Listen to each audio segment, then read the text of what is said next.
Bonjour et bienvenue dans cette nouvelle vidéo. Ici le Dr Idriss Rafai de la chaîne AfroForex. Sur cette chaîne, nous parlons bien sûr de trading, économie, finance et business. Si tu n'es pas encore abonné à la chaîne, alors je t'invite bien sûr à t'abonner, surtout à liker et à partager avec la communauté. Pour le compte de cette vidéo, on va parler d'un sujet qui me semble très important et qui vient toucher la psychologie du trader. Parce que ça, c'est un élément qui constitue en fait 80% en termes de contribution éventuelle de pertes qu'on peut observer étant réalisées chez les traders. Il s'agit bien de l'overtrading, le surtrading, l'excès de trading. Donc, on va aller en profondeur dans ce sujet. On va essayer de comprendre quelles sont les causes et comment est-ce que vous devez quelles sont les actions concrètes que vous devez mettre en place pour pouvoir éviter concrètement ce comportement qui peut être dévastateur dans votre trading. Sans plus tarder, intro.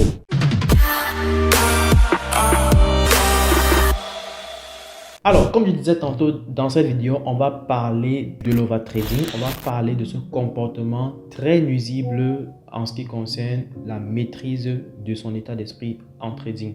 En général, beaucoup de personnes démarrent le trading, mais en général, ces personnes-là croient que le trading consiste à prendre 15 000 trades par jour, c'est-à-dire sauter de son lit, tomber sur son écran, que ce soit sur téléphone ou sur ordinateur, commencer à prendre des trades à tout bord. Le problème avec ça, c'est qu'à un moment donné, tu vas créer un comportement assez dangereux dans le trading, enfin dans ton processus d'apprentissage. Ce comportement dangereux est en réalité l'adrénaline. Tu vas te créer une adrénaline. Tu vas faire du trading quelque chose, un stimulant pour pouvoir augmenter ton adrénaline. Et ça devient un addictif en fait. C'est un peu comme si tu avais commencé à fumer de la cigarette ou à boire de la bière et tu ne peux plus t'empêcher d'arrêter de boire de la bière. Donc voilà un peu vers quoi tu peux aller en général lorsque tu commences à prendre trop de trades sur les marchés. Donc c'est un comportement très néfaste qu'on peut observer chez pas mal de traders en général en ce qui concerne les débuts et parfois même pour certaines personnes qui sont sur les marchés il y a quelques années. Donc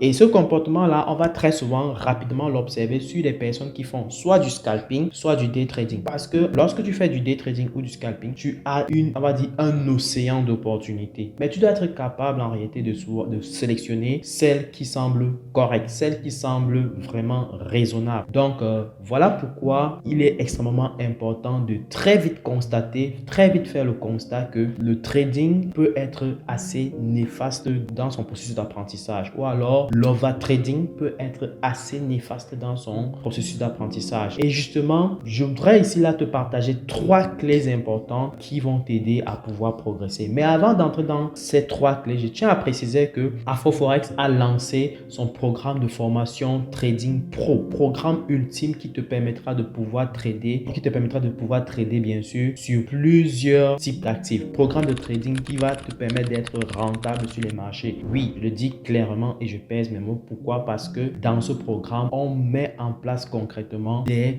outils qui vont te permettre de trader, que ce soit sur les indices, que ce soit sur les cryptos, que ce soit sur le forex. Donc, tu as une vraie large champ sur lequel tu peux intervenir et à ou moins long terme, tu pourras éventuellement te spécialiser dans un domaine précis. C'est ce qui te convient le plus. Donc, et à côté de ça, tu as des stratégies qui sont données pour les différents types de styles de trading, que ce soit sur les indices, que ce soit sur les cryptos, que ce soit sur le forex, clairement ces différents types de stratégies. Aussi, on partage des stratégies, que ce soit des stratégies de scalping, de day trading ou de swing trading. Donc, je partage énormément de stratégies avec les apprenants en ce moment. Et bien sûr, je te suis de près afin de m'assurer que tu es en train de progresser parce que l'idée du programme ici, c'est de t'accompagner dans le processus, de t'accompagner, de te suivre, de calibrer en fait ton processus d'apprentissage de telle sorte que tu puisses concrètement arriver à destination avec un résultat. Et un objectif principal, un des objectifs principaux de AfroForex au cours de cette année 2023, c'est de pouvoir former des centaines de personnes qui puissent décrocher des capitaux de 50 000.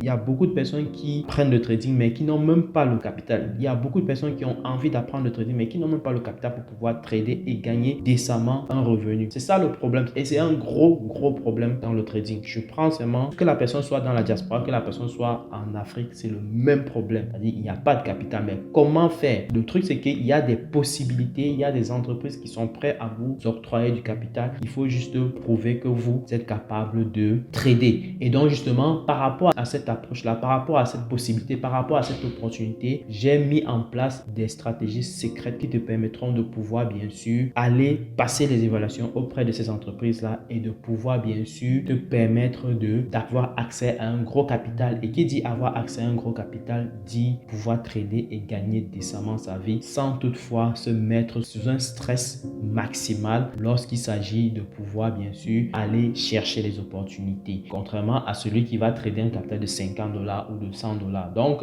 ici, il y a vraiment tout. Et le but, c'est qu'à la fin de ce programme, que tu sois véritablement financé. Donc, si tu es vraiment un battant, si tu es quelqu'un qui veut vraiment te battre, tu veux vraiment atteindre des résultats exceptionnels, tu veux vraiment avancer de manière considérable dans tes objectifs, je pense que ce programme est fait pour toi. Mais si tu crois qu'avec ce programme, tu vas être millionnaire en 2 jours, oublie, tu n'es pas fait pour ce programme, passe ta route. Voilà. Donc, c'est très important que je précise cela. Et si tu voudrais vraiment avoir plus de détails par rapport au programme, n'hésite pas de nous contacter. Il y a les numéros qui se retrouvent en description de la vidéo. Il y a également l'adresse mail qui se trouve en description de la vidéo. Contacte-nous le plus rapidement possible parce que le nombre de places est limité. Et bien sûr, tu as cette capacité de pouvoir donc profiter de la promotion ultime qui est en cours actuellement. Donc, dépêche-toi le plus rapidement possible avant que la promotion ne se termine. Voilà. Ceci étant dit, parlons donc des 3 éléments clés que tu vas devoir mettre en place si jamais tu vis de l'overtrading. Et avant de donner ces 3 éléments clés, il faudrait que je précise une chose. Ce que je dois préciser ici, c'est que j'ai tantôt dit que le trading va te pousser à... En fait, lorsque tu découvres le trading, tu es enthousiaste, n'est-ce pas? Tu es dans l'enthousiasme, tu voudrais véritablement saisir les opportunités. Et le problème, c'est que quand tu n'as pas de formation, tu crois que les opportunités, on les prend n'importe où, n'importe comment, n'importe quelle façon. Dès lors qu'on ressent qu'il y a quelque chose, on doit attaquer. Dès qu'on ressent qu'il y a un truc, on doit tirer dessus. C'est ça le problème. C'est le gros problème véritablement avec le trading. Et là, du coup, on se retrouve en train de trader. Une autre chose qui cause l'overtrading, c'est parfois le fait qu'on n'est pas encore prêt à perdre. Et regardez ce qui se passe. Ce qui se passe, c'est que parfois, on démarre une journée de trading, on prend une première opportunité, une deuxième opportunité, ça ne passe pas. On commence à être un peu nerveux. On dit que non, pourquoi on a perdu alors qu'après, le marché allait dans notre sens. Et là, on attaque encore, on part chercher. On est en mode maintenant revenge trading. On essaye d'attaquer parce qu'on veut rattraper la perte. Et ça, c'est dangereux. Ça devient complètement dangereux. Ça vous met sur un effet d'adrénaline. Et il y a des personnes comme ça qui ne peuvent pas s'empêcher d'être sous l'adrénaline. Il y a des personnes comme ça qui ne peuvent pas s'empêcher de pouvoir vivre ce stimulus. Ça devient pour eux comme un addictif. Comme je l'ai dit tantôt, ça peut être de l'alcool, ça peut être de la cigarette, ça peut être autre chose. Donc, vous voyez qu'à ce niveau, il y a vraiment danger sur le chemin. Et là, du coup, lorsque tu es déjà dans l'addiction, tu vas être obligé de te lever chaque matin et chercher à prendre des trades et le maximum possible. Tu vas rester cloîtré sur tes graphiques, tu vas rester scotché sur tes graphiques et là, tu es sous l'emprise des marchés. Tu es vraiment hypnotisé par les marchés et ça, c'est dangereux et c'est contre-productif. Personnellement, il y a une phrase que moi j'aime bien, c'est de savoir que le moins tu restes sur les graphiques, le mieux tu fais des gains. Le moins tu restes sur les graphiques, le mieux tu fais des gains. Ça a l'air totalement paradoxal, ça a l'air totalement bête, ça a l'air totalement incompréhensible. Mais je peux te dire que quand tu commences à ne pas focuser trop à ne pas trop rester cloîtré sur les graphiques, tu prends le moins de risques dans la mesure où tu ne t'exposes pas à observer, à chercher une nouvelle opportunité. Tu sais en réalité que tu dois réagir, surtout lorsque tu as une stratégie vraiment bien ficelée. Tu sais exactement à quel moment tu dois frapper sur les marchés. Tu sais exactement à quel moment tu ne dois même pas être sur les marchés. Tu dois aller te balader, tu dois faire autre chose. Et ça, c'est ce que j'enseigne aux étudiants. C'est ce que j'enseigne clairement dans mes classes. Ok? Donc, c'est très important que en tant que trader, tu le saches. Il n'y a pas, tous les jours ne sont pas roses. Tous les heures ne sont pas roses pour trader. Attention, il faut faire attention. Donc, la première chose que je voudrais que tu implémentes pour pouvoir corriger le tir, lorsqu'il s'agit de pouvoir enlever, éliminer cet état de stimulus. Parce que le trading, pour certaines personnes dans ce sens, ça sera un stimulus, un addictif. Donc, pour enlever l'addiction, une façon façon de faire, c'est de pouvoir remplacer cette addiction-là par une autre addiction. Ça peut être que tu aimes trop le sport, ça peut être que tu aimes une autre activité aussi. Essaie de trouver une activité, une chose que tu aimes faire et qui est aussi assez addictive. Ça, c'est une des façons. Et pour moi, cette façon-là reste toujours quand même assez néfaste parce que tu vas rester plongé toujours dans l'addiction et c'est dangereux pour moi. Mais c'est une première chose que tu peux faire. Donc, par exemple, si c'est que tu aimes beaucoup le sport, tu aimes vraiment faire beaucoup de sport, n'est-ce pas? Tu vas juste te dire, bon, ok, je dois trader pour 2 heures de temps au cours de cette journée et après, je m'en vais faire mon sport tranquille et ça va remplacer un peu l'addiction que tu aurais pu dégager en fait sur le trading, sur ton trading. Et ça va t'éviter de tomber dans le piège du trading. Mais pour moi, encore une fois, ça c'est une approche qui n'est pas aussi rigoureuse que ça. Et moi, je prône beaucoup de rigueur, je prône beaucoup la rigueur, ok? Donc, ce serait une première solution à implémenter, mais une solution pas très solide, on va dire pas très robuste, ok?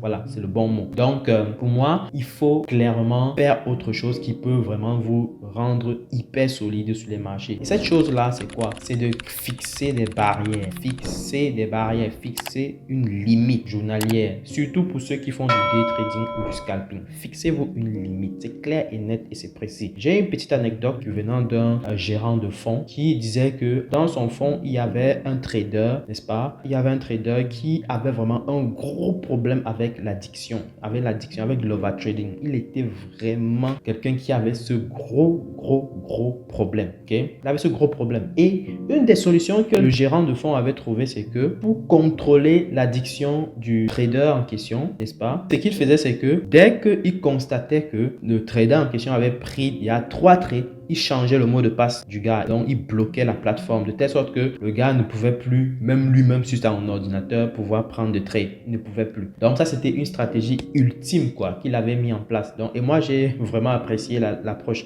parce que à ce niveau, toi, à ton niveau, tu n'as même plus rien à contrôler. Tu n'as plus rien à contrôler. Le problème, c'est que nous sommes des traders particuliers. Donc, on doit tout contrôler à notre niveau. Or, dans les gestions, dans les hedge funds, ils ont des personnes qui mettent des contrôles en amont, qui font tel que lorsque tel trader a déjà dépassé une certaine limite, on bloque, ok? Ou alors dès qu'il a atteint une limite de perte, sa limite de perte de la semaine, on bloque. Ou alors dès qu'il a atteint sa limite de perte journalière, on bloque. Dès qu'il a atteint sa limite, enfin son nombre de trades maximal par jour, on bloque. Donc c'est des choses comme ça qu'il faut mettre en place en réalité. C'est des petites barrières comme ça que tu dois mettre en place et tu dois travailler ta rigueur. Tu dois travailler ta rigueur, très important encore. Tu vas travailler ta rigueur, ça va te permettre de pouvoir bien sûr développer ta maîtrise de la gestion du risque, ta maîtrise de la gestion de ton capital. Et si tu es capable de bien gérer ton capital, tu es en train de te démarquer de la masse. Ça, je peux te garantir. Plus important en trading, c'est la gestion des risques. Tu as un système qui a une stratégie claire et nette et qui a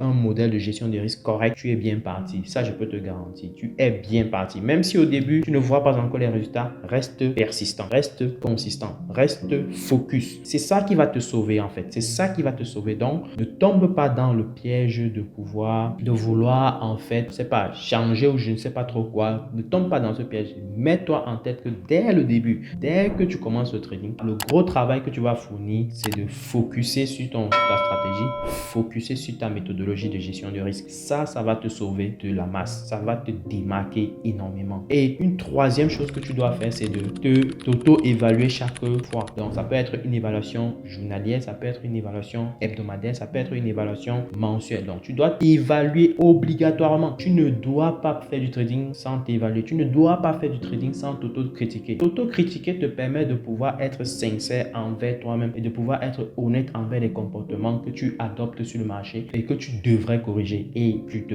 bats maintenant à pouvoir les corriger dès lors que tu as identifié des faiblesses, des comportements pas très corrects que tu es en train de manifester, qui ne semblent pas très corrects et qui pourraient empiéter sur ton résultat, sur ta performance. Voilà. Donc, voilà les 3 éléments. Premier élément, on a dit tantôt, tu peux remplacer ton addictif par un autre addictif qui, pour moi, n'est pas une solution très solide. La solution la plus solide pour moi, c'est de pouvoir, bien sûr, mettre des barrières.